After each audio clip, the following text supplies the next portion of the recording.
Listo. Vamos a empezar. Bueno, ya me presenté nuevamente. Soy Gino Saavedra y vamos a tocar los temas de parasitismo metaxénico, tanto Plasmodium como Leishmania.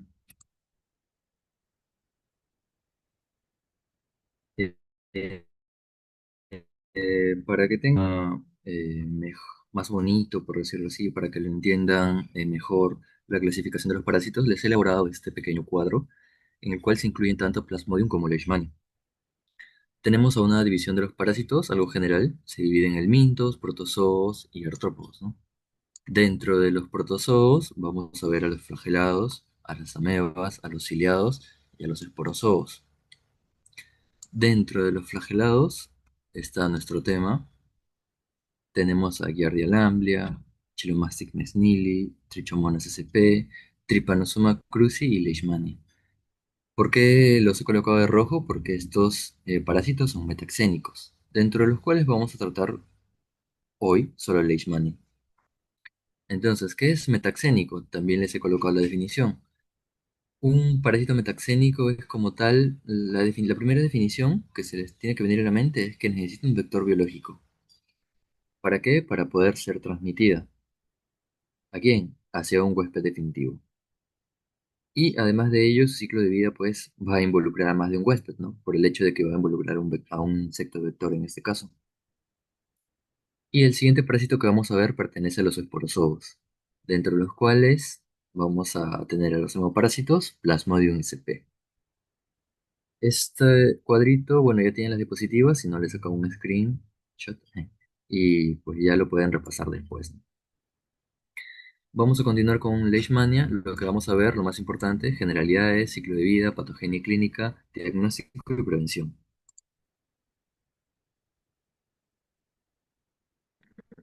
Ok, como parte de las generalidades, vamos a tocar lo más importante, taxonomía y epidemiología y morfología. Es lo que se deben llevar sí o sí de esta pequeña clase. En cuanto a taxonomía y epidemiología, también vamos a ver al vector y a las características importantes de este.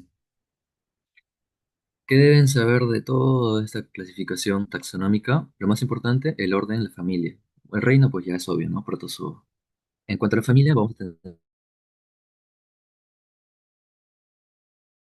tener los dos más importantes, como mencioné, Trypanosoma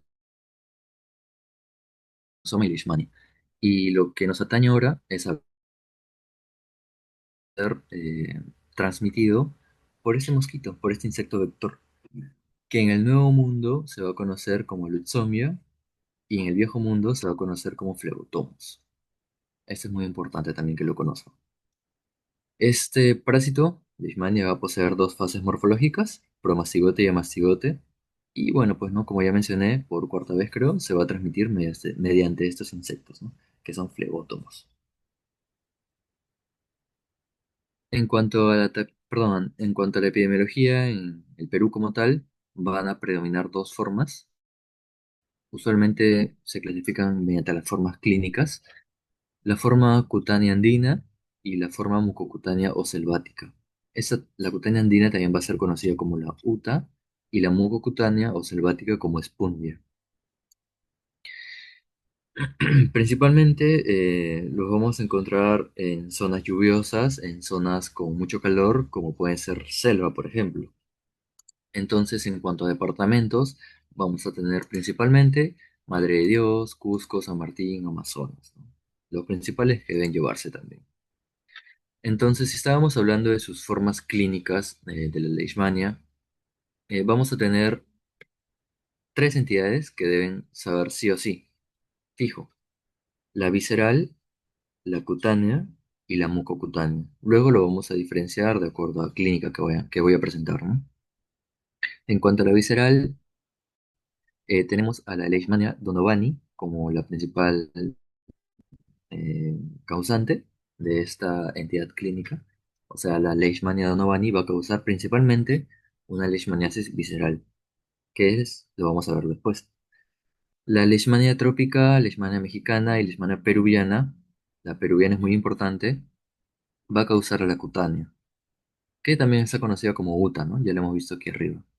Y en cuanto a la mucocutánea, lo que deben saber es que también se conoce como espundia, y el principal parásito es Leishmania brasiliensis. Son datitos adicionales que deben saberse. Ahora vamos a meternos en el vector. Podemos observarlo. Este va a pertenecer a la familia Psychodidae y subfamilia de Flebotominae. Está cargando. Flebotominae. Entonces, estos insectos suelen picar primero a tipos de animales que se les va a conocer como reservorios. Entonces, digamos que estos animales van a ser los que tienen en su interior, ¿no?, al parásito, al leishmania. Entonces viene un mosquito sano, pica los reservorios y ahora el mosquito está infectado y se va a una persona y lo pica también y lo contagia, ¿no? Entonces, ¿quiénes actúan como reservorios? Roedores, felinos, cánidos y equinos, principalmente. En cuanto a las características más importantes del vector, son dípteros muy pequeños, un par de alas, de 2 a 5 milímetros, son muy, muy pequeños. Su hábitat, o mejor dicho, es el lugar o la hora del día en el que prefiere salir a picar, a alimentarse, tiene un hábitat vespertino y nocturno, o un hábito, perdón. Tienen una metamorfosis completa, poseen hasta 100 huevos o llegan a poner hasta 100 huevos y están cubiertos por un montón de pelitos. Pueden diferenciarlo si en su práctica se los llegan a presentar en el microscopio, ¿no? Observan un montón de pelitos, aquí no se observa muy bien, pero más o menos por aquí, una imagen de mayor calidad lo van a poder observar, ¿no? En cuanto a la morfología, lo más importante es conocer a los hemoflagelados. Esta imagen lo saqué del Paniker, si no me equivoco. También es un libro muy importante, en la cual lo más importante que deben saber es el flagelo y cuerpo parabasal más el blefaroplasto. ¿Por qué? Porque estos en muchas literaturas lo suelen considerar entre los dos, al cuerpo parabasal más el blefaroplasto, como cinetoplasto. Entonces es de acuerdo al cinetoplasto cómo se va a clasificar. Por ejemplo, aquí estamos viendo en el tripanosoma, es muy diferente la posición del cinetoplasto. Y en este caso también lo vamos a mencionar en una de las formas, ¿no? Que en este caso tenemos a mastigote y promastigote. En el caso del mastigote, aquí lo primero que podemos observar es que no tiene el flagelo. Es aflagelado, no tiene el flagelo. Sin embargo, aún cuenta con el cuerpo parabasal y el blefaroplasto, ¿no? Además del núcleo. Entonces, ¿qué habíamos dicho? Que el cuerpo parabasal más el blefaroplasto constituyen el cintoplasto. En cuanto a las características más importantes, mide 2,5 micrómetros, es redondeado u ovalado, es intracelular, eso también es importante. ¿Por qué? Porque se va a encontrar usualmente dentro de macrófagos, o va a habitar dentro de macrófagos, o su ciclo también va a tener cabida dentro de macrófagos. ¿Qué más? Carece de flagelo, característica importante que resalta a simple vista. Y en cuanto a la extinción en Giemsa, vamos a tener un citoplasma azulado y un núcleo rojo. En cuanto al promastigote, podemos observarlo aquí. Características importantes. Bueno, aquí sí tiene el flagelo. Y el kinetoplasto o cinetoplasto, podemos observarlo aquí. Se menciona que es anterior al núcleo. Nada más. En cuanto a tripanosoma, si no me equivoco, también hay otra morfología adicional. Que ahí se importa cinetoplasto anterior y posterior, ¿no? En cuanto a las medidas, va a ser más grande que la mastigote. Se observa no más alargado, mide entre 10 a 15 micrómetros, flagelado y se va a presentar en vectores. Esto es importante. La forma del promastigote sí o sí se va a presentar en el insecto vector. Ahora, también se menciona el promastigote metacíclico, que lo vamos a ver posteriormente. ¿En qué se diferencia el promastigote del promastigote metacíclico? Básicamente son diferencias moleculares. Uno que otro, lo voy a detallar después, uno que otro tiene, por decir de otro modo, tiene receptores para cierto tipo de enzimas o posee cierto tipo de enzimas que va a favorecer a su ciclo de vida. Entonces, vamos a pasar al ciclo de vida. He tratado de hacerlo lo más didáctico posible para que pueda entenderse. Primero, el primer paso, tenemos a un vector que pica y elimina promastigotes metacíclicos por su probóscide. Aquí podemos observar, por ejemplo, promastigotes metacíclicos, la palabra metacíclico. ¿Qué va a pasar después? El siguiente paso es que por vía sanguínea se van a diseminar, aquí podemos observar, los promastigotes, que en este caso ya no van a ser metacíclicos, se van a diferenciar, por decirlo así, solo en promastigotes. Se van a diseminar por la sangre y van a ser fagocitados. ¿Por qué? Por las células de defensa, ¿no? Se menciona principalmente, como se encuentra en la piel, también fagocitados por macrófagos, células del Langerhans, si no me equivoco. ¿Qué procede después? Dentro de estos macrófagos, los promastigotes se van a diferenciar, aquí van a observar en amastigotes. Se diferencia claramente, ¿por qué? Porque el promastigote tenía su flagelo, ¿no? En cambio, el amastigote no lo tiene. Y van a infectar, pues, a más macrófagos, van a alisar a macrófagos y van a seguir diseminándose. ¿A dónde? A otras células. En el paso número 4 tenemos que ahora llega un vector sano y aquí tenemos a un vaso sanguíneo en el cual está circulando dentro de macrófagos o simplemente extracelular fuera de macrófagos, están circulando los amastigotes. Ahí lo podemos observar. Entonces, va a llegar un vector que está sano, aquí lo podemos observar, un vector sano, y va a picar a una persona que está enferma. ¿Y qué va a hacer? Pues como va a ingerir sangre, se alimenta de sangre, son flebótomos, van a ingerir a mastigotes. Y el mosquito ya se infectó. Entonces, en el último paso, en el paso número 5, dentro de este mosquito, esos amastigotes que ingirió se van a diferenciar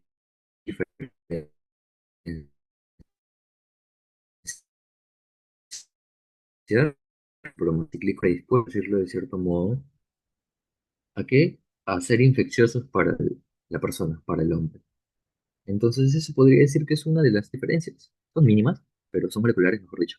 Pero que, por ejemplo, los promastigotes metacíclicos infecciosos van a ser los que van a infectar a la persona.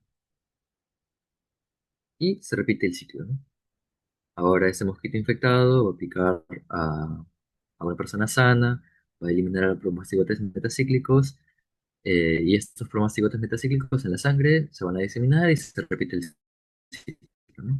Este ciclo es más básico que el del siguiente parásito, que es el plasmodium.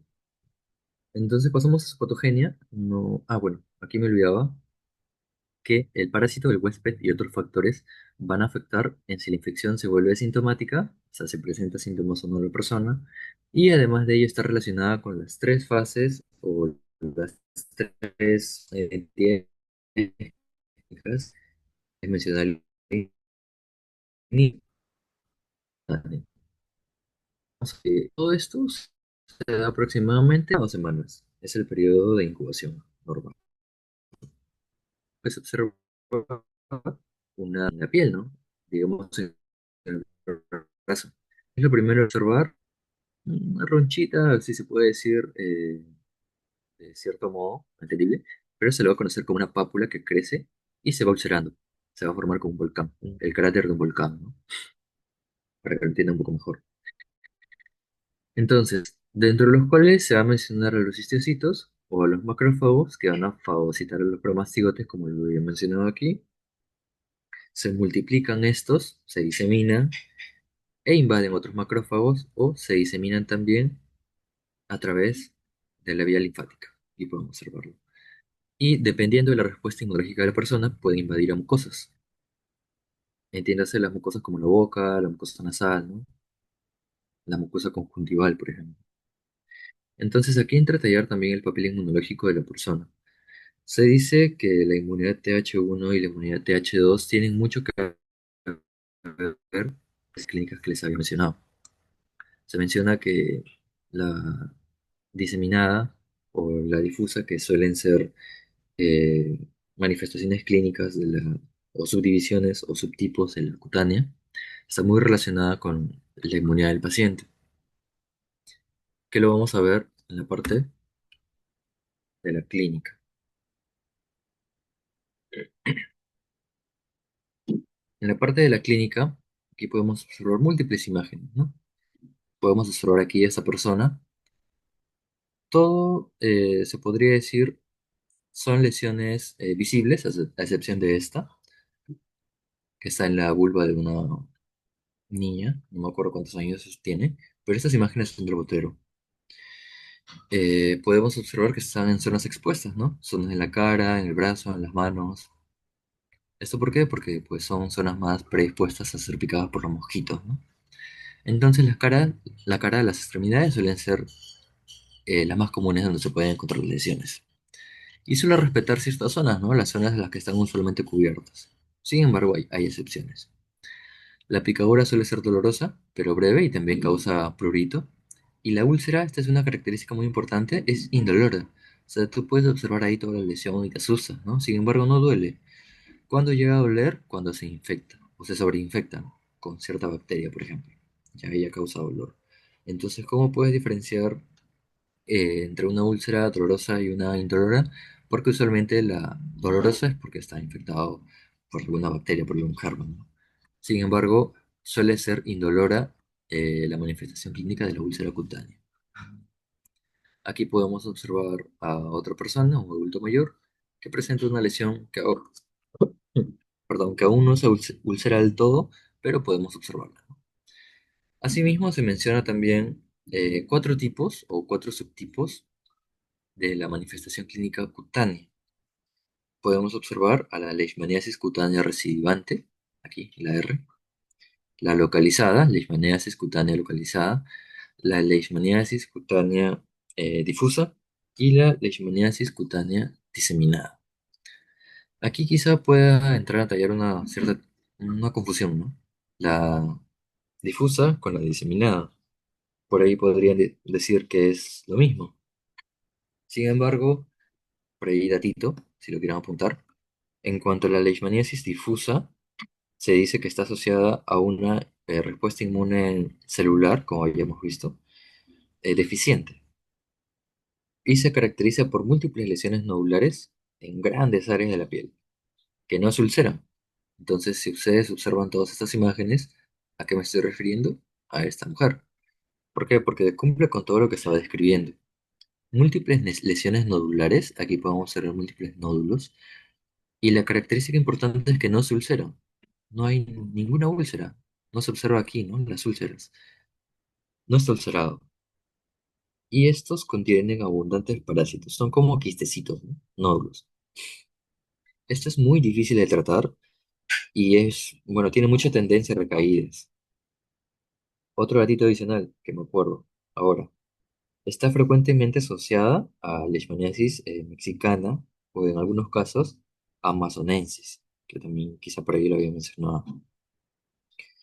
Y en cuanto a la leishmaniasis cutánea diseminada, esta se podría decir que es una forma intermedia entre la localizada y la difusa. Y la diferencia es que aquí sí se va a ulcerar, sí la van a ver ulcerada. Entonces, eh, esas se podría decir que son las principales diferencias entre difusa y diseminada. Por ahí si lo quieren saber, ¿no? ¿Qué más? ¿Qué más podemos mencionar aquí? Bueno, aquí múltiples úlceras, nada del otro mundo, característico de la cutánea.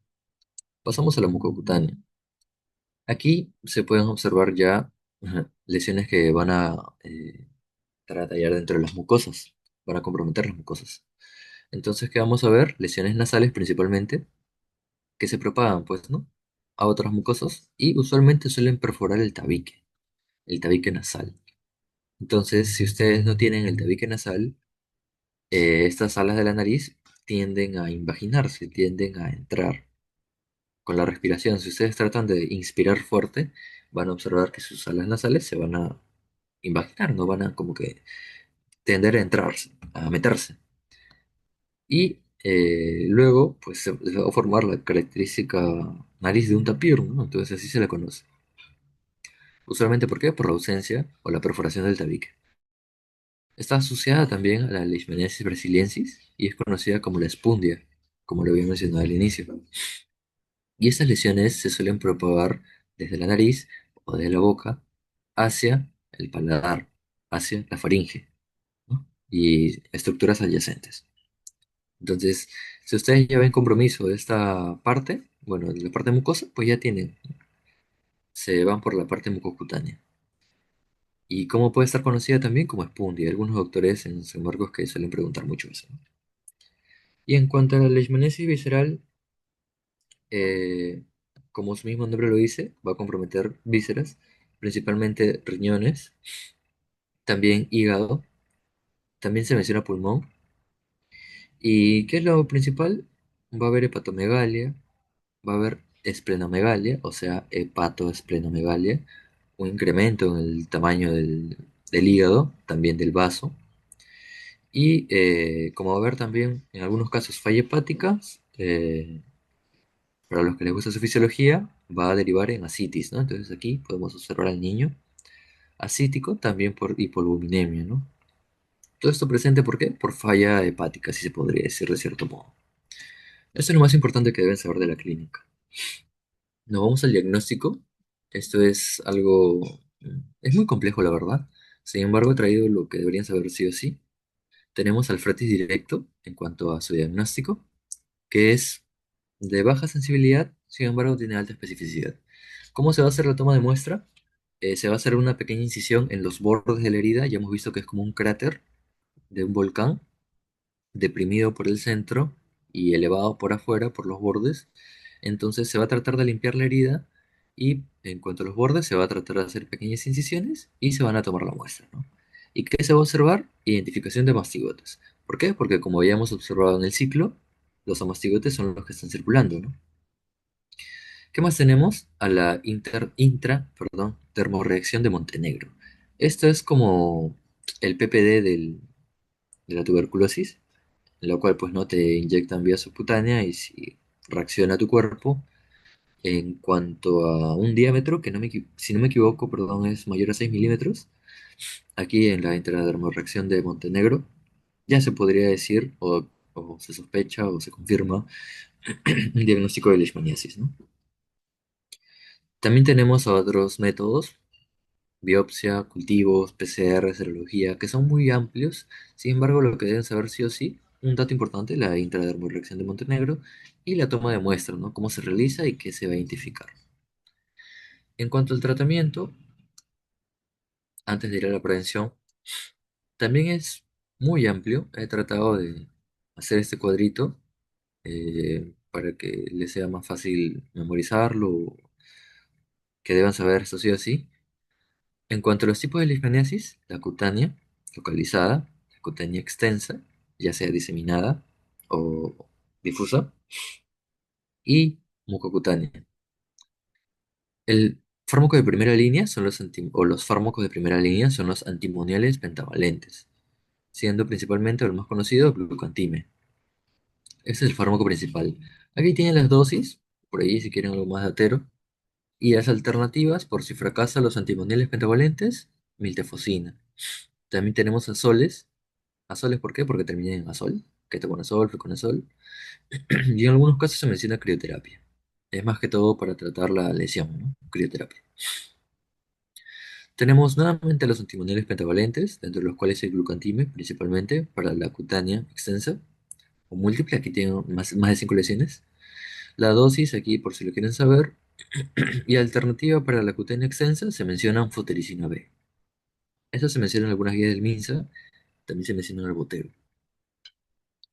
En cuanto a la mucocutánea, nuevamente los antimoniales pentavalentes como fármacos de primera línea. Nuevamente tenemos las dosis, sin embargo aquí varía, como podemos observar, por 20 días y la mucocutánea más de 28 días, por un mes prácticamente. Y alternativas, nuevamente, ¿no? Anfotericina B. Casos resistentes o contraindicación, anfotericina B. Suele ser la elección, que suele ser la principal alternativa, ¿no? Entonces aquí tenemos una especie de algoritmo. En mi mente se ve un algoritmo bonito, pero bueno, es lo que me salió. Paciente con leishmaniasis cutánea mucocutánea, ¿qué hacemos? Observamos, ¿no? Las lesiones que tiene. Son pequeñas, es complicado, ¿no? Procedemos a crioterapia o infiltración interlesional. ¿Con qué? Con los antimoniales pentavalentes. Si las lesiones son extensas, o sea, mayor a 5, o tenemos a un paciente con leishmaniasis mucocutánea, tenemos a los antimoniales pentavalentes, ¿no? Por un mes aproximadamente. Fracasa todo esto que mencionamos, anfotericina B, como la alternativa de elección. También tenemos la miltefosina, como mencionamos aquí, en la cutánea localizada, ¿no? Ah, no, perdón, aquí en la cutánea extensa. Y bueno, esto a grandes rasgos es muy amplio el tratamiento, sin embargo es lo más importante que deberían saber. Y en cuanto a la prevención, bueno, lo principal es erradicar los mosquitos, ¿no? Sin embargo, también hay otros métodos individuales, por ejemplo, como cubrir las partes expuestas y usar repelentes. Sin embargo, también suelen fumigar o colocar algunas lamparitas en las cuales pues quedan atrapados los mosquitos y posteriormente se le da vida al más allá, ¿no? Se les manda al más allá. Entonces, estas son las principales medidas de prevención que deberían saber también. Si no hay alguna duda o inquietud, vamos a seguir. Vamos a pasar ya a la parte de Plasmodium. Esta parte es un poco más engorrosa. Sin embargo, creo que con lo más importante del ciclo de vida, que es lo que quiero que se lleven sí o sí, les puede terminar gustando. Aquí tenemos nuevamente generalidades, taxonomía y algunos datitos que deben saber. La familia Plasmodidae pertenece al Plasmodium. Tenemos al género Plasmodium, la cual, al ser un parásito metaxénico, va a ser transmitido mediante el insecto vector Anopheles, y este mosquito va a ser el hospedador definitivo. Tenemos unas cuantas generalidades que deberían saber, datos importantes históricos. Carlos Alfonso Loverán, descubridor del parásito, y Ronald Ross, que demostró la transmisión a través del insecto vector. Esta enfermedad data desde hace muchos años y por ahí algún curioso puede buscar en YouTube la historia. Es- si a alguien le gusta la historia más que todo. China, Egipto, Grecia, Roma, Macedonia, a través de sus diversos papiros o escritos mencionan a esta enfermedad, más que todo la clínica. Paludismo viene del latín paluster, que significa pantanoso. Algunos mencionan fiebre de los pantanos. ¿Con qué? Con el árbol de la quina, ¿no? Cuenta con 5 agentes etiológicos principalmente: Plasmodium vivax, falciparum, malariae, ovale y noblesi, dentro de los cuales más importantes que deben saber, vivax y falciparum. La epidemiología, nuevamente, zonas tropicales, lluviosas, soleadas, subtropicales también. En cuanto a la epidemiología en el Perú, casi en el continente peruano, en el Perú tenemos a la zona norte, la selva alta, la selva baja. Y ocasionan diversos cuadros clínicos, que lo vamos a ver, ¿no? Las conocidas fiebre terciana, ¿no? Cuartada. Y esto depende de qué, de la especie del Plasmodium. Ya hemos visto 5, ¿no? Vivax, falciparum, malariae, ovale, noblesi. Plasmodium vivax ocasiona principalmente terciana benigna, falciparum maligna, malariae, cuartana benigna. Y allí esto ya es un poco más memorístico. Sin embargo, el falciparum tiene la mala fama de ser el malo, el peor de todos. Entonces, ¿qué ocasiona la terciana benigna, ¿no? Por ahí para que lo saquen. Uy, perdón, creo que lo pasé. Sí, lo pasé. Vamos a continuar con el vector. Tenemos el género Anopheles y características importantes, ¿no? Se subdivide en un montón de subgéneros. Pero características importantes, dípteros, se le conoce también como el zancudo, aunque la mayoría de mosquitos le dicen zancudos. Su actividad es nocturna, suele picar en las noches. Y las hembras, pues, son las que pican, ¿no? Son las hematófagas, principalmente. Un dato curioso que no, recuerdo que un doctor lo mencionó es que pican en posición angulada. A esos son muy dateros, ¿no? Y poseen también una metamorfosis completa. Vamos de lleno a la morfología, para no dilatar mucho porque ya son 40 minutos aprox. Esto también es muy complicado, por ejemplo. Mencionan a trofosforitos, a esquizontes, merozoitos, también mencionan a mentocitos. Sin embargo, he tratado de agruparlo de este modo, tomando en cuenta Vivax y Falciparum, que son los principales que deben saber. En cuanto al trofozoito, tenemos aquí en el Plasmodium vivax la forma anillada, ¿no? Podemos observar su citoplasma azul y su núcleo rojito. En cuanto al Plasmodium vivax, ¿cómo lo diferencian del Plasmodium falciparum? Usualmente, porque en este eritrocito solo podemos observar claramente a solo uno. En cambio aquí, solemos observar a tres. Entonces, la carga parasitémica, la parasitemia, suele ser más elevada en el falciparum. Por eso que el falciparum suele ser el peor de todos, ¿no? El malo, que ocasiona la terciana maligna, ¿no? Aquí está la forma clásica anillada para que lo correlacionen. En la forma joven se va a observar de esta forma. Sin embargo, cuando llega madurando, va creciendo, se va volviendo adulto, va a cambiar, ¿no? Su forma, se va a volver más ameboide, su citoplasma va a crecer.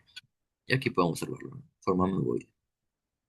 ¿Qué va a pasar? Va a deformar el eritrocito, ¿no? Ya no va a ser redondito, lo va a ir deformando, lo va a ir alargando. También posee una vacuola digestiva. Y esto es importante para algunos doctores que también les interesan los datitos. En cuanto a las granulaciones que presentan estos trofozoitos, tenemos en cuanto al Plasmodium vivax, los gránulos de Schöffner, Falciparum, los de Maurer y Malariae Siemann. Son nombres un poco complejos, pero por ahí si alguien quiere lucirse, se los aprende, ¿no? ¿Qué otra forma morfológica tenemos en cuanto a Vivax y Falciparum? Tenemos a esquizontes y merozoitos. Aquí podemos observar esquizontes, tiene una forma más ameboidea. Podemos observar núcleos en cuanto al Plasmodium vivax. Se va como que va subdividiendo, si se podría decir de cierto modo, porque aquí podemos observar un anillo literal, ¿no? En cambio aquí ya podemos observar una forma ameboide. Se podría decir que va madurando, ¿no? En cuanto al Plasmodium falciparum, podemos observar ya, se podría decir algo más salvaje, ¿no? Podemos observar más núcleos, más masas de cromatina. ¿Según qué? Según el grado de maduración. Entonces, ¿qué va a contener este esquizante? Va a tener un montón de merozoitos. Así se le denomina, merozoitos. Y este también va a tener el pigmento malárico, que se le puede observar de color café. Aquí no se observa muy bien, pero tiene pigmento malárico, ¿no? Color café. Entonces, dentro de los esquizontes van a haber merozoitos. ¿Qué son merozoitos? Aquí los podemos observar, ¿no? Aquí podemos observar el esquizonte, aquí podemos observar los merozoitos. Ya listos para reventar el eritrocito y salir. Se dice que en Plasmodium falciparum no hay esquizontes circulantes. Esto quizá lo mencionamos en la patogenia, sin embargo aquí voy a mencionarlo también. Se menciona que hay un secuestro de esquizontes en la microvasculatura. Esto que hace que tapicen el endotelio, ¿no? Tenemos el endotelio vascular, aquí imagina un endotelio, un vaso sanguíneo con su endotelio, y se menciona que tapiza el endotelio, ¿no? Provoca una reacción inflamatoria brutal y ahí la, la clínica que ocasiona, ¿no? De la fiebre terciana maligna. Entonces estos merozoitos van a reventar el eritrocito, salen del esquizonte, ¿no? Y van a poseer una forma oval. ¿Cuánto miden? Entre 1 a 5 micrómetros. Y estos van a estar circulando, ¿no? Posteriormente, se dice que algunos esquizontes suelen diferenciarse, también están genéticamente predispuestos. ¿A qué? A diferenciarse en gametocitos. Tenemos a gametocitos de Plasmodium vivax y gametocitos de Plasmodium falciparum. ¿Qué es lo que quiero que se aprendan sí o sí? La forma del falciparum. Podemos observar una forma de media luna, eh, ¿qué más? De un platanito, de un camote, no sé cómo lo quieran relacionar, ¿no? Pueden observar que ocupan casi todo el eritrocito, en algunos, que maduran dentro y luego pues salen a la circulación. ¿Qué más tenemos? Bueno, el citoplasma, que ya lo podemos observar, muy voluminoso, azulado, como siempre. Algunos presentan el pigmento malárico, color café, y lo importante, Plasmodium falciparum, la forma de banana. Entonces, si observamos, esto es muy clásico, suelen preguntar bastante. Entonces, esto, nos presentan esto o algo en forma de banana de frente, Plasmodium falciparum, ¿qué cosa? Gametocito. Listo, esto es lo más sencillo, lo principal que deberían saber, aparte de los trofozoitos, ¿no? Que vamos a ver que es muy importante. ¿En dónde? En el ciclo de vida. El ciclo de vida suele ser muy complejo y suele marear a muchas personas. Sin embargo, espero que con esta explicación les pueda quedar muy claro. Tenemos a dos ciclos. He ahí la confusión también. Ciclo esporogónico que se le conoce como sexual, y ciclo esquizogónico, que se le conoce como asexual. Mi manera de entenderlo, y que creo que les puede ayudar bastante, es que una se da en el humano, en la persona, y otra se da en el mosquito. Entonces por ahí te puede fallar la memoria, ¿no? Entonces ahí entran a tallar también tu viveza, ¿no? Que lo correlacionas con algo. Por ejemplo, tú sabes bastante, ¿no? Que ya te lo aprendiste. Esquizogónico en el humano, pero llega el examen y te equivocas. Marcas esporgónico en el humano, ¿no? Pero no es así. ¿Cómo lo correlaciono yo? Con este meme. Cada día más esquizofrénico.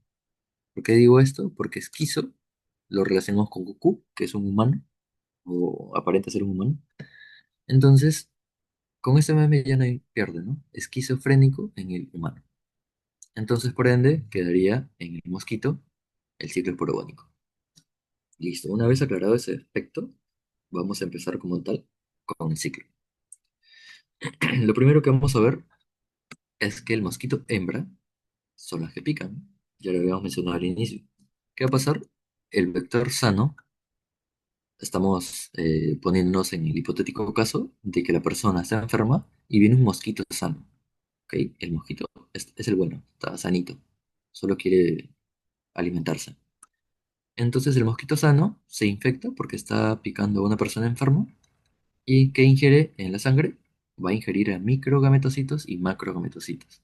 Se menciona, hemos hablado de los gametocitos, el microgametocito, por ahí un datito, se le denomina la forma masculina y el macrogametocito la forma femenina. ¿Cómo lo pueden diferenciar por allí? Macro más grande de la mujer, por ahí si quieren saberlo, o si quieren recordarlo de ese modo, tienen ese datito. Entonces, se va a infectar. En este caso he colocado los platanitos. ¿Por qué? Porque lo que quiero que se acuerden sí o sí es el gametocito del Plasmodium falciparum, la forma de platanito. Va a estar en la sangre de la persona infectada y el vector sano se va a infectar al ingerir esta sangre, contaminada, por decirlo así. Dentro del mosquito, los macrogametocitos y los microgametocitos van a seguir una serie de pasos y de diferenciación.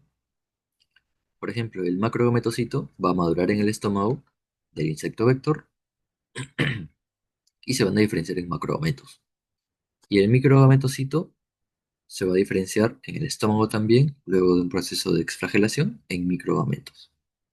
Entonces estos macrogametos y estos microgametos van a hacer cositas y van a formar el huevo cigote. Ahí está. Una vez que forma el huevo cigote, se va a diferenciar en ooquiste y este ooquiste va a contener esporozoitos. Y aquí es importante, ¿por qué? Porque estos esporozoitos se van a migrar. El ooquiste va a contener esporozoitos y el ooquiste se revienta. ¿Qué pasa? Se diseminan los esporozoitos. ¿Y a dónde se van? Por evolución, se van preferentemente las glándulas salivales. Qué coincidencia, se van preferentemente las glándulas salivales del mosquito. ¿Por qué? Bien vivo el plasmodio.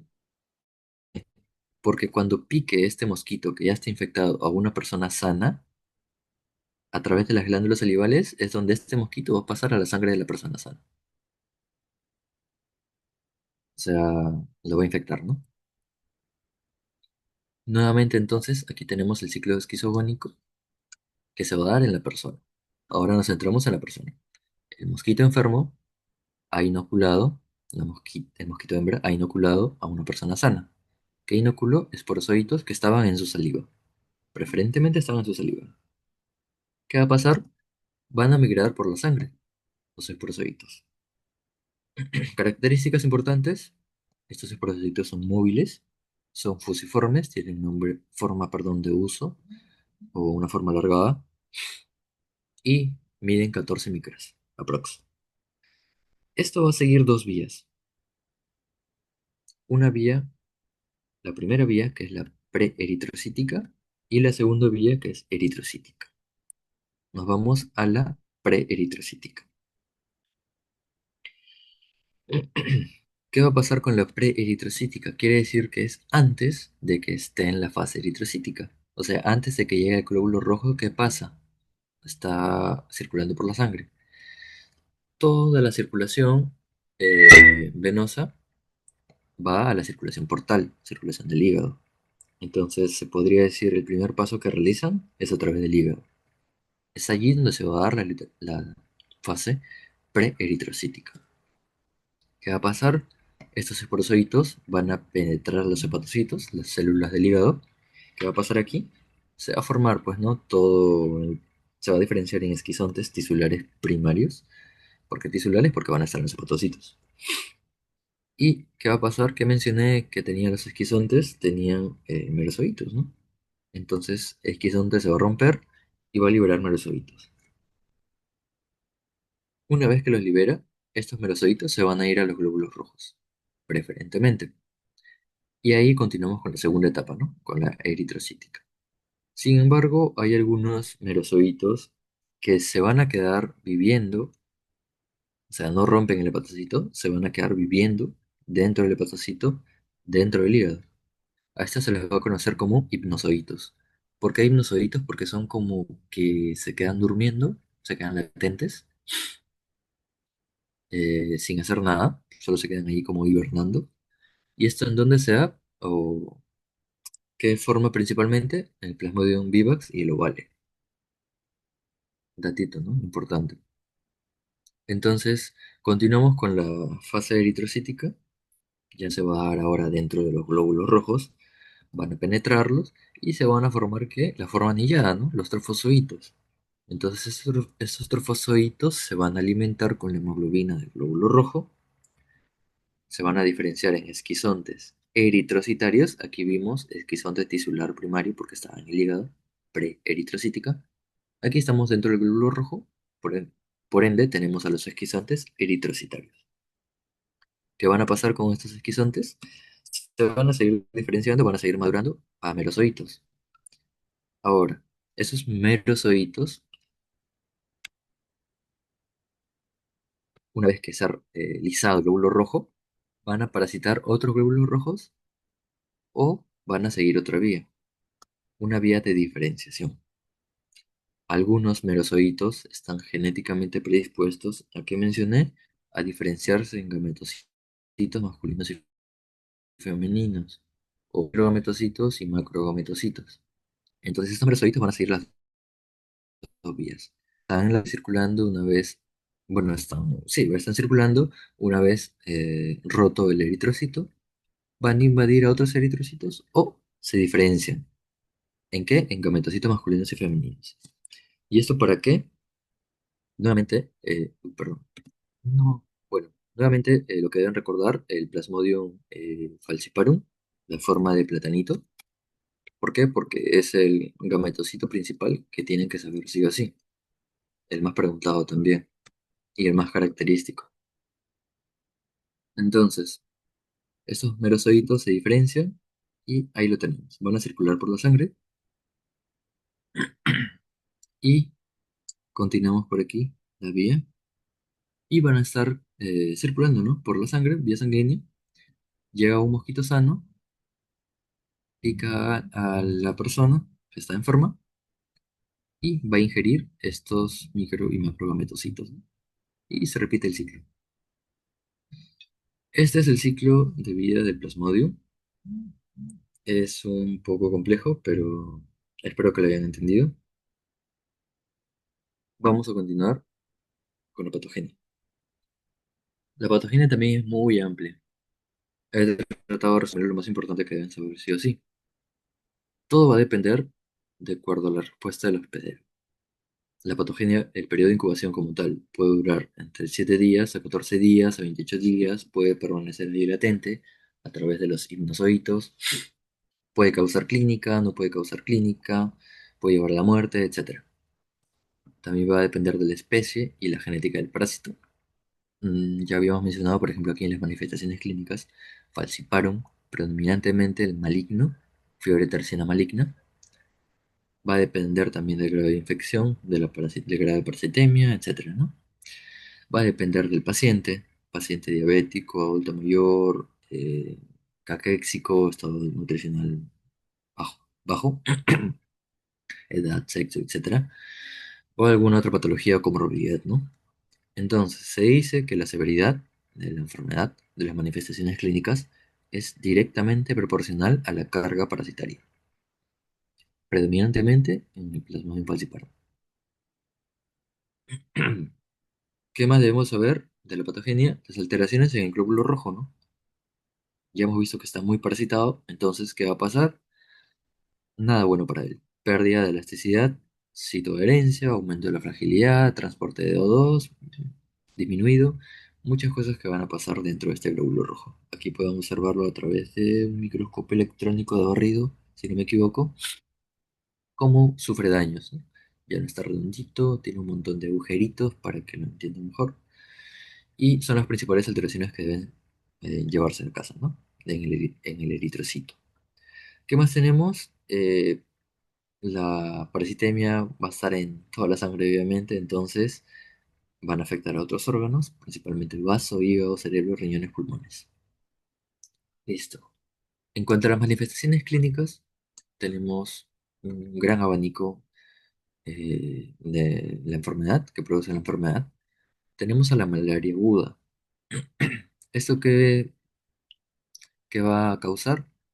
Síntomas inespecíficos, fiebre alta, sudoración, escalofríos, cefalea, etc.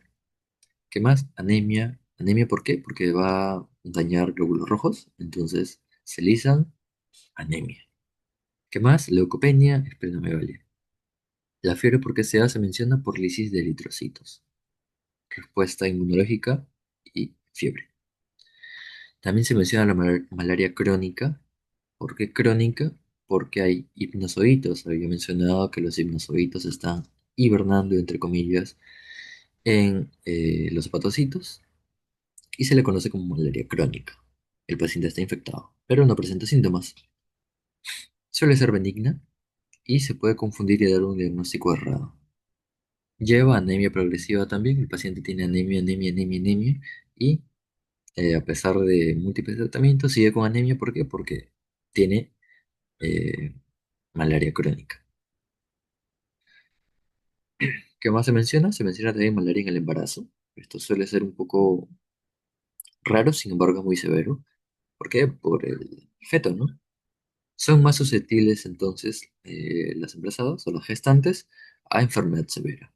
Puede llevar, por ende, a abortos o partos prematuros y es muy poco frecuente, sin embargo se menciona también malaria congénita.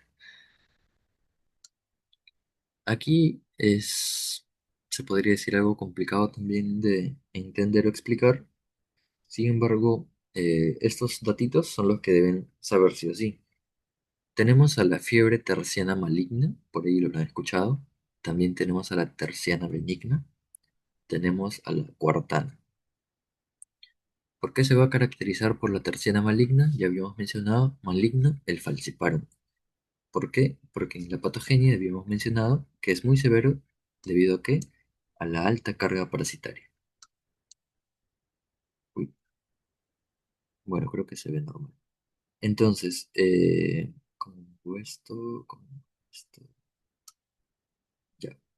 Entonces, tenemos a la hiperparasitemia que se define como más del 5% de eritrocitos parasitados.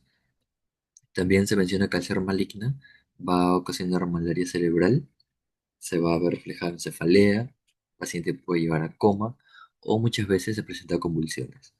También tenemos la anemia severa, menos de 7,1 gramos por decilitro. Va a haber alteraciones en la coagulación, falla renal y todo lo malo que se le puede venir a la mente. También se menciona la fiebre biliosa hemoglobinúrica, en la cual hemorragia masiva, convulsiones, infecciones sobreagregadas y la mortalidad suele darse en un 10 al 20%. Eso en cuanto al plasmodium falciparum. En cuanto al Vivax y Ovale, preferentemente van a ocasionar la terciana benigna. Los picos febriles se repiten, perdón, cada 48 horas. Pueden encontrar gráficos en internet en los cuales eh, se les suele presentar esto. No se les he traído, no se los he traído porque lo más importante que deben saber es que se repite cada 48 horas. Si bien es cierto, se le llama terciana, se repite cada 48 horas, su periodicidad de la fiebre. ¿Qué más tenemos aquí? Que los parásitos infectan solo reticulocitos, es decir, a glóbulos rojos jóvenes, lo cual hace que la parasitemia sea menor. Sin embargo, como mencioné, el Vivax y el Ovale tienden a crear o a tener o formar preferentemente hipnozoitos, por lo cual suele haber malaria crónica, como lo ya he mencionado aquí, o suelen haber recaídas, ¿no? Y puede haber ruptura esplénica, pero es muy raro. Y en cuanto a la fiebre cuartana, lo más importante que deben saber, por Plasmodium malariae, preferentemente también, y es más benigna y menos frecuente que la terciana. O sea, se podría decir que es la que no hace nada. Y aquí en el malariae no suelen existir hipnozoides. ¿Qué más? ¿Qué más? ¿Qué más? Ya. La fiebre terciana, como había mencionado, sea maligna o benigna, los picos febriles se van a dar cada 48 horas. En cambio, la cuartana se va a dar cada 72 horas. He ahí también la diferencia. Por ejemplo, en la terciana, datito, si lo quieren apuntar por ahí, la terciana significa que la fiebre aparece cada tercer día. Sin embargo, en la práctica clínica es cada 48 horas. Es decir, hay un día con fiebre, hay un día sin fiebre, hay un día con fiebre. Y en la cuartana significa que hay fiebre cada cuarto día. Sin embargo, en la práctica es 72 horas entre los picos febriles, ¿no? Más o menos por ahí va la cosa. Continuamos ya para finalizar, ya es una hora, con el diagnóstico, prevención y el tratamiento. En cuanto al diagnóstico, lo más importante que deben saber también, método de elección, gota gruesa. Sin embargo, también tenemos un versus con el extendido de sangre. ¿Cuáles son las principales diferencias? ¿O cuál se podría decir que es mejor entre comillas? Método de elección, gota gruesa. He ahí la respuesta. Preparación de varias gotas de gruesa, perdón, preparación de varias gotas de sangre venosa o capilar. Gota gruesa, que va a analizar glóbulos rojos lisados, conserva parásitos. Y la probabilidad de detectar parásitos es mayor. ¿Por qué? Porque es una gota gruesa. Se analiza mayor cantidad de sangre. Versus el extendido de sangre. El extendido de sangre es preferentemente para identificar la especie del plasmodium. ¿Por qué? Porque va a conservar la morfología de los glóbulos rojos. Entonces se va a poder observar los parásitos dentro de ellos. ¿Qué más tenemos en cuanto a la parte diagnóstica? Método fluorocromo, exámenes complementarios adicionales, obviamente porque la clínica es muy variada, pruebas de PCR y serología. Aquí podemos observar el extendido de sangre del Plasmodium falciparum. Falciparum, ¿por qué? Porque tenemos a la clásica forma del gametocito del platanito, ¿no? Entonces, eso se los puse para recordarlo por quinta vez aprox, que deberían recordar sí o sí y llevarse, ¿no? De esta clase. En cuanto al tratamiento, también el tratamiento es súper amplio. Si quieren revisarlo en el Lutero o en las guías de práctica clínica del MINSA, es súper, súper amplio. Sin embargo, se los he resumido en dos: Plasmodium vivax, Plasmodium falciparum. Hay tratamiento específico para embarazadas, para recaídas, para Plasmodium, las diferentes especies de Plasmodium ovale, por ejemplo, ¿no? En cuanto al Plasmodium vivax, principalmente cloroquina más primaquina. ¿Por cuánto tiempo? 14 días. Este es el esquema de primera línea. La alternativa, es decir, si falla, amodiaquina, sulfadoxina, primetamina. ¿Qué más tenemos? Al falciparum, que es el malo de todos, se podría decir, donde ocurre preferentemente en Amazonía y costa norte. Y el esquema de primera línea, en este caso, se menciona el artesunato más la mefloquina. Principalmente deberían llevarse eso. No lo he resaltado rojito, pero se los estoy mencionando. Y si falla, ¿qué pasa? O hay resistencia, ¿qué pasa? Se le menciona, perdón, se menciona administrar quinina más clindamicina o doxiciclina. Aquí ya entramos con los antibióticos. Entonces, nuevamente, un pequeño algoritmo, entre comillas, que tenemos a una especie, a una persona, perdón, que está infectada o que sospechamos que tiene, eh, que está infectado con plasmodium. Entonces tenemos a una sospecha de Vivax o falciparum. Y también tenemos que diferenciar la gravedad, si está complicado o no. Si no está complicado el paciente y es preferentemente Plasmodium vivax, tratamiento como mencioné, cloroquina más primaquina por 14 días. Falciparum o más grave, artesunato más mefloquina. Si fallan los tratamientos o hay resistencia, se usan ya antibióticos, Clinda o Doxy más quinina, según la tolerancia del paciente.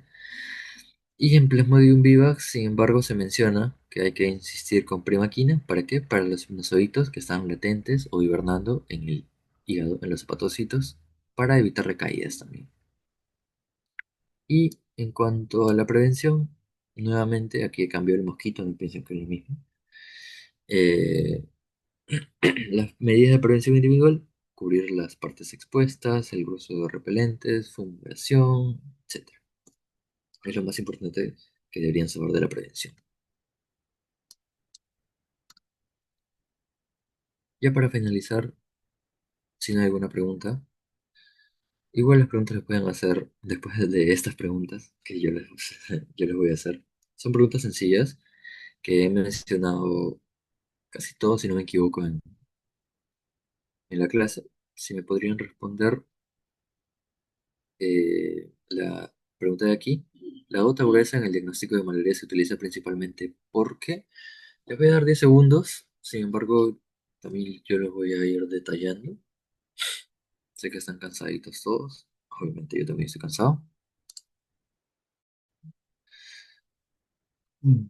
Le doy 10 segunditos si quieren prender su micro, si quieren escribirlo por allí.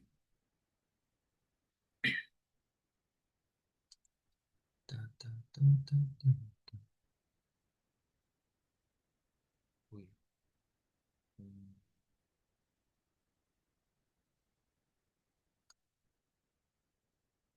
Ah, ya, listo.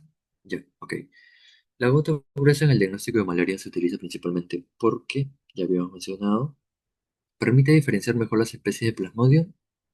No, ¿verdad? Esto era el extendido de sangre. Estamos hablando de la gota gruesa, que era la prueba de elección. Aumenta la sensibilidad para detectar parasitemias bajas. Esto sí es correcto, debido a que evalúa mayor cantidad de sangre, analiza los glóbulos rojos lisados, conserva los parásitos, y la probabilidad entonces de detectar parásitos es mayor. ¿Requiere menor cantidad de sangre? No, es mayor. ¿Y es más rápido que el extendido delgado? No se menciona tanto esto. Respuesta correcta, la B. Pasamos a la siguiente. Una característica distintiva de Plasmodium falciparum en el frágil sanguíneo delgado respecto a otras especies de Plasmodium es, teniendo en cuenta el falciparum, A. Presencia de hipnozoitos hepáticos. No, ¿verdad? Lo habíamos mencionado en el Vivax, o lo vale. Eritrocitos agrandados con punteado de Schuffner. No. Si por ahí recuerdan los datos que les había mencionado. Schuffner, preferentemente en Vivax y Ovale también. Múltiples anillos en un mismo eritrocito. Esto es correcto. Múltiples anillos en un mismo eritrocito. Lo habíamos mencionado en la parte de la morfología, en la cual en un eritrocito habíamos visto un montón de anillos, ¿no? Esa es la clave correcta. Pasamos a la siguiente. ¿Cuál de las siguientes especies de Plasmodium puede permanecer en el hígado en forma latente y causar recaídas? Habíamos mencionado dos. Aquí también lo habíamos mencionado. Vivax y Ovale. En la leishmaniasis cutánea difusa, la pobre respuesta inmunitaria se asocia principalmente con, aquí ya no estamos en Plasmodium, estamos en Leishmania. Habíamos mencionado la respuesta inmunológica Th1 y Th2. En cuanto a la difusa, habíamos dicho que hay una deficiente, una pobre respuesta inmunológica y se relaciona con Th2. No sé si lo mencioné esto. Th2 está relacionado con una pobre respuesta inmunológica. Respuesta inmunológica celular deficiente. Y está relacionada con la difusa. Buscamos la clave. La C. Respuesta celular deficiente con predominio de Th2. La Th1 está más relacionada con la diseminada. Última pregunta. El vector responsable de la transmisión de la leishmaniasis en el continente americano es... Esto es muy fácil. Anófeles, no. Aedes aegypti, no. No sé si hay clase de dengue, creo que no. Bueno. El Phlebotomo luxomia, ¿verdad? Y el Gegenes simulium. Ya este lo puse por poner. La clave correcta, luxomia, ¿no? Por último, un casito clínico sencillo, pequeñito, para toda la familia. Hombre de 32 años, agricultor de la selva central del Perú, consulta por una úlcera indolora en el antebrazo derecho que inició una úlcera indolora en el antebrazo derecho que inició hace 2 meses, como una pápula eritematosa y progresó lentamente hasta formar un cráter de volcán. No presenta fiebre ni síntomas sistémicos. En la exploración física se observa una úlcera redondeada con bordes elevados e infiltrados y fondo granular limpio. La prueba de Montenegro es positiva. Diagnóstico más probable: leishmaniasis cutánea localizada, leishmaniasis cutánea difusa, úlcera por Mycobacterium ulcerans, úlcera traumática crónica. Úlcera traumática crónica, nada que ver. Mycobacterium ulcerans, nada que ver. Leishmaniasis cutánea difusa o localizada. Se menciona solo una úlcera indolora en el antebrazo derecho. Entonces, tenemos a una leishmaniasis cutánea localizada. Y esa es la respuesta correcta. Bueno, muchachos, si no hay alguna duda, pregunta, queja, inquietud, halago, eso sería todo por la exposición de hoy. Eh, mm, mm, Espero 2 minutitos, un minutito por allí